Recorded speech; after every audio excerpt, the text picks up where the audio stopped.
वो आदमी बहुत हैंडसम था और उसका भाई भी। उसके साथ जो 4 आदमी और थे, वो भी बहुत हैंडसम थे। उनकी गाड़ियां उस आलीशान घर के पार्किंग लॉट में रुकी थीं। उस आदमी का एक अलग ही रुतबा था। वो शहर का सबसे अमीर इंसान था। उसका मेन बिजनेस वेपन्स बनाने और उन्हें बेचने का था। वो इंडियन गवर्नमेंट को भी अपने वेपन्स देता था, लेकिन विदेशों में भारी कीमत में बेचता था। उसकी कंपनी के बनाए हुए वेपन्स की पूरी दुनिया में मांग थी। वो कंस्ट्रक्शन का बिजनेस भी करता था। उसके साथ साथ कई और अलग अलग बिजनेस भी करता था। उसे राजा कहना गलत नहीं होगा। वो सच में ही वेपन्स किंग था। कंपनी के बनाए हुए वेपन को दुनिया भर की मिलिट्री एयरफोर्स अपने देश की सुरक्षा के लिए विदेशी सरकारें भी मांगती थी। हथियारों को खरीदने के लिए भी विदेशी सरकारें कितना भी पैसा बहाने के लिए तैयार थीं। उस आदमी की उम्र 33 साल थी। वो बहुत ही यंग, हैंडसम और चार्मिंग था। उस पर अमीर घराने की लड़कियां मरती थीं। यही नहीं, आम लड़कियां भी उससे शादी करना चाहती थीं। उसके बारे में ये भी अफवाह थी कि उसे लड़कियां पसंद नहीं हैं। वो गे है, पर ऐसा कुछ नहीं था। वो आदमी ही था। बस वो लड़कियों से दूर रहता था। वो बहुत ज्यादा गुस्से वाला इंसान था। वो गुस्से में बहुत भयानक लगता था। बिजनेस की दुनिया में उसे एक नाम मिला था, मौत का देवता। वो सच में मौत का देवता ही था। अगर उसका दिमाग फिर जाता था तो वो सब कुछ रौंद डालता था। उसके पास अच्छी खासी क्वालिटी टेक्नोलॉजी पावर्स भी थी। मतलब वो एक हैकर भी था। वो इंडिया का वेपन्स किंग था। वो आर्यन खानदान का बड़ा बेटा था। लोग उसके दादाजी और उसकी बहुत इज्जत करते थे। वो बहुत इज्जतदार खानदान से था। वो इहित आर्यन का बड़ा पोता था। उसका नाम अश्वत इहित आर्यन था। उसके छोटे भाई का नाम आदित्य इहित आर्यन था। आदित्य अश्वत से 8 साल छोटा था। उनके साथ उनका मैनेजर प्रत्यूष, पीए ओहस, सेक्रेटरी रचित और एक क्लोज फ्रेंड अभ्रम था, और बाकी बॉडीगार्ड्स थे। अंदर जाने से पहले आदित्य बोला, भाई सोच लो, दादाजी इस लड़की को देखेंगे तो बहुत से सवाल करेंगे। उन्हें बहुत बुरा लगेगा कि आप एक लड़की को उठा ले आए हो। अश्वत ने उसे घूर कर देखा। अभ्रम ने कहा, हाँ अश्व, तेरा छोटा भाई सही कह रहा है। ऊपर से तेरे दादाजी चाहते हैं कि तू जल्द से जल्द शादी कर ले। लड़की देखकर तो बवाल मचा देंगे। मैं नहीं आ रहा, मैं तो सीधे घर जा रहा हूँ। ये कहकर वो भाग गया। तभी आदित्य ने कहा, धोखेबाज कहीं का। भाई, ऐसे धोखेबाज दोस्त ना पाला करो। तब तक अश्वत टिया को लेकर अंदर जा चुका था। फिलहाल उसके दिमाग में एक प्लान चल रहा था। उसके दादाजी लिविंग रूम में ही उनका वेट कर रहे थे। वो हमेशा ऐसा करते थे। उन्हें अपने पोतों की बहुत चिंता थी। वो मरने से पहले अपने पोते की औलाद देखना चाहते थे। पर अश्वत शादी करने को राजी ही नहीं था।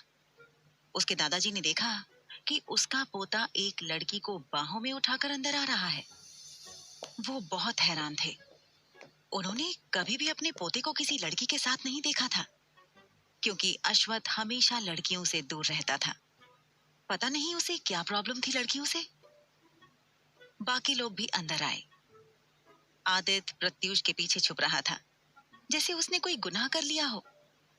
दरअसल बात यह थी कि आदित्य ने थोड़ा सा पी रखा था। अगर उसके दादाजी को पता चलता तो बहुत डांटते और नाराज भी होते। इसलिए वो चुप रहा। दादाजी बोले, ये लड़की कौन है? इसे यहाँ क्यों लाए हो?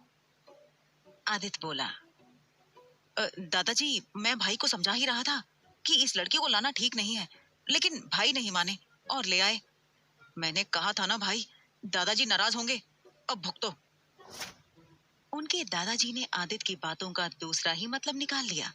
वो बोले, अच्छा, तो 4वीं से शादी ना करने की वजह ये लड़की है? क्या ये तुम्हारी गर्लफ्रेंड है? ये सुनकर सभी शॉक्ड रह गए। अश्वत शांति से बोला, हाँ। ये सुनकर तो आदित्य लगभग बेहोश होने वाला था। उसे समझ ही नहीं आ रहा था कि उसका भाई करना क्या चाहता है, क्योंकि उसे भी लगता था कि उसका भाई गे है। यही नहीं, सब हैरान रह गए। उसके दादाजी बोले, मुझे पहले नहीं बता सकते थे? इसे इतना छुपाने की क्या जरूरत थी? अगर तुम इस लड़की को पसंद करते हो तो इससे ही तुम्हारी शादी कराऊंगा।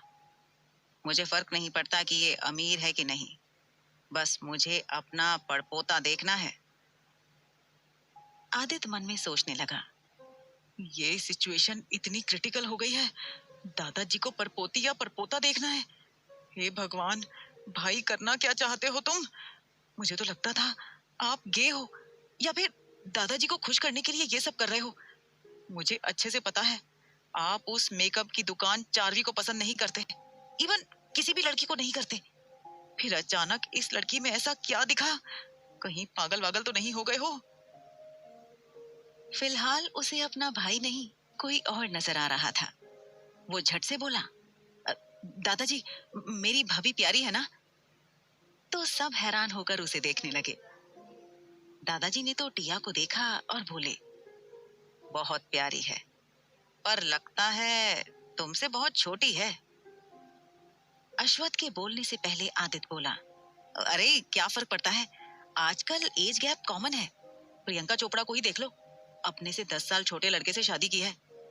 भाई 33 के हैं, और शायद मेरी भाभी ही कोई 21, 22, 23 की होगी।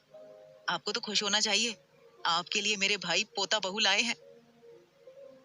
ये सुनकर दादाजी बोले, बात तो सही है, पर 21, 22, 23 का क्या मतलब है?